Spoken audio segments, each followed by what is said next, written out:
Hey, what's up, everyone? I am here with kind of a video that was inspired by something I saw recently.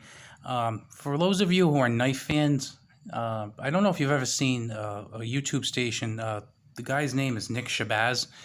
He does lots of knife reviews, videos on how to care for your knives, take them apart, and some of them are just like flat out funny. The guy's really interesting. He makes some awesome knife content. So if you're interested in awesome knife content and you haven't seen him, check out Nick Shabazz's station.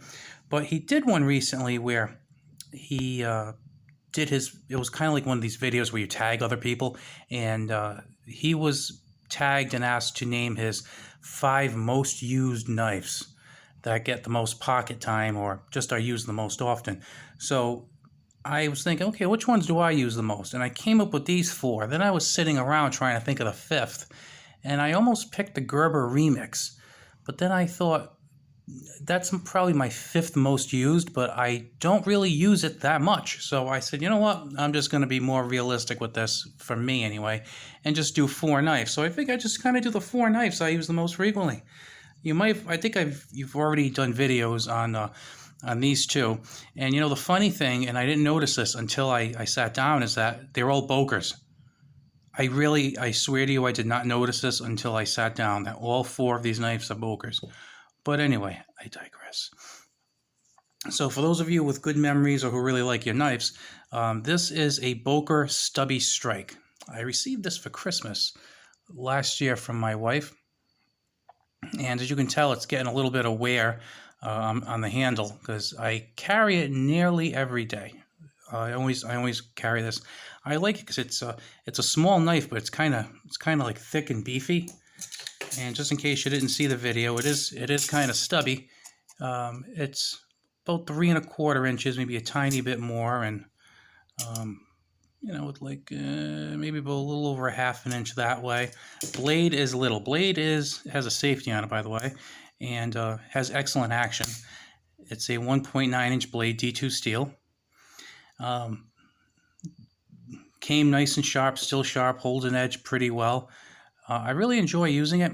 The only bad thing is, of course, the blade's small. But one of the good things about it is that the blade's small. Because if it was like a 4-inch blade, that's cool. That would be awesome. But I can't carry that with me in my state where I live now, so it would be kind of useless. But so the 1.9 kind of works for me. But it's I really like it because of the way it's shaped here, and your hand kind of fits right in there, and it has the jimping right in here, and it kind of bows in, so it's really comfortable when you are doing some cutting. Really, really cool knife. I like it a lot. And I believe she paid about $50 to $60 for this.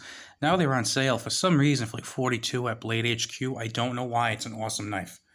I know they're discontinuing some of their styles, like the Stubby Strike, Mini Strike, the Strikes, and some Kalashnikovs that are made in the Aus 8 steel. But this one is D2, so they're making those Aus 8s D2. So I don't know if they're discontinuing. Maybe they're going to do something fancier. I don't know.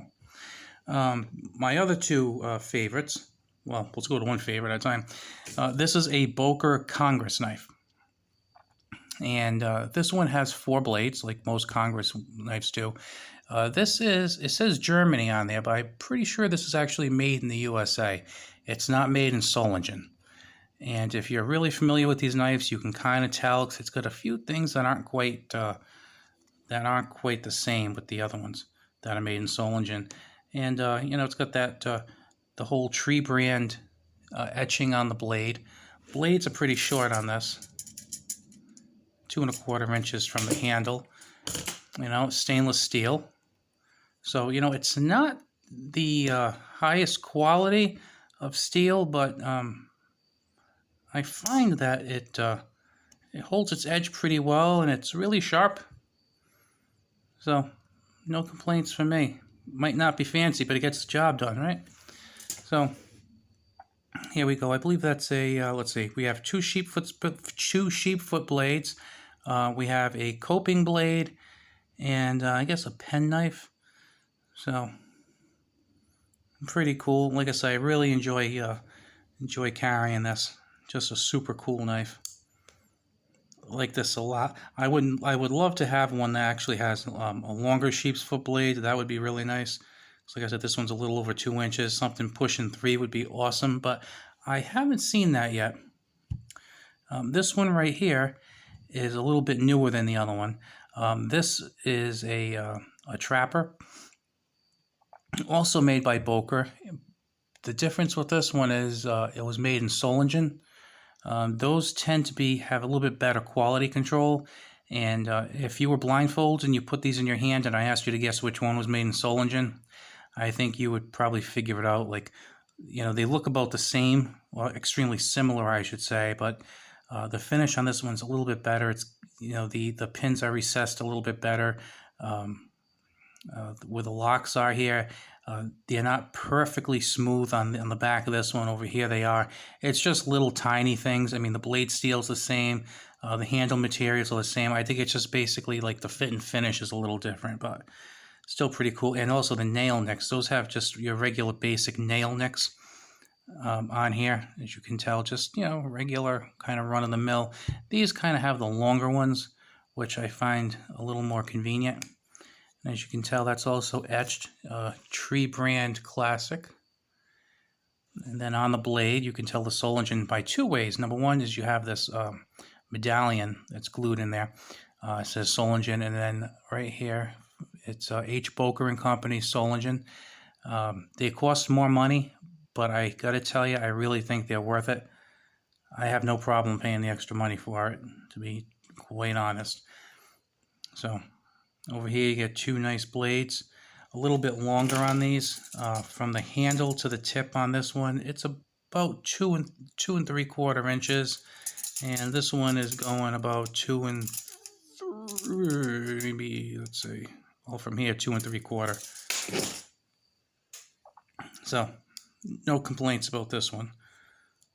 Very cool knife. I like that a lot. Like I said, these two, they're, I just have to get used to the fact that they don't have clips, because like they're not like this one's kind of trying to be like a tactical dwarf kind of, but I still love it. It's a cool knife, Well, that's how some of them are. This one is just like a coolest little niche knife there is, or is it a niche knife? I just wanted this just because it was a big, huge auto with a Bowie blade. I mean, that thing is, look at that thing's massive. Okay, blade on here is about 4 3/4 inches. Handle is almost 6 inches. So you're looking at what's that? There's like a foot of knife to love here, I think. Well, almost a foot of knife. It's about 10 5/8 inches, if you can see right there. Doesn't even fit in the screen. It's a monster. So I really love this one. As you can tell, there's the remnants of many open boxes and packages and stuff. And in the Nick Shabazz video, he was saying one in particular is used really frequently. And the reason why is because where it lives. It's in like a well-traveled part of his house. And this is really the same thing with me, because I keep this like on my couch. I have a center console, and I'll get mail and I'll throw the mail on the coffee table. And if I get like 4 or 5 packages or envelopes, I'll just sit there and I'll just pop open my the world's coolest letter opener here, and I'll just like cut away. And I gotta tell you, even though I carry the Stubby Strike with me every day, and I carry these two frequently, because there are actually a couple of states that I travel to kind of regularly, and their switchblade laws are ridiculous. You're allowed to have an automatic knife, but it can't have a blade of greater than 1.5 inches. I don't know of any autos that have blades of 1.5 inches or less. This one's got 1.9 and it's tiny, but I digress. So I'll carry these usually in those cases because I think they're just awesome. I think I've said that. But this one, like I said, I've never taken this out of the house because it's illegal in my state to carry something that has a 5-inch blade concealed. So I just keep it in the house, and like I said, it gets a lot of use. It probably gets more use than than all my other knives. And like I said, it's still nice and sharp. I haven't had to even sharpen this once because I mean, I'm going through a lot of like boxes and paper and stuff, but it hasn't had any effect on the sharpness. It's still like day one. No complaints. Pretty awesome. So just wanted to share those with you because it's pretty cool. Maybe if you said to me, what are your 4 favorite knives? I don't know. Maybe these 4 wouldn't have come up. I'm thinking maybe at least one of these would have made it. I'm kind of going through my my knife collection in my head, and what the crazy thing is, another one that I probably would have picked here was a Stockman, a Boker Stockman, another freaking Boker, that has these tortoiseshell handles, and I believe they're nickel bolsters, and it's just really, really cool. I just love it. And then some other ones that are cool, like I like the Gerber Remix. I mean, that was a nice one, but I don't use it that much. The Ontario Strike Fighter, I did a video on that recently. Really cool knife, but I don't use it much because it's got like a 4-inch blade. Can't carry it out, and I don't know. I just kind of leave it in the case. Whereas this bad boy is always out. It's kind of crazy. But I just want to share that with you, maybe get you thinking about some of the knives that you use most frequently, some of your favorites. So I will see you later.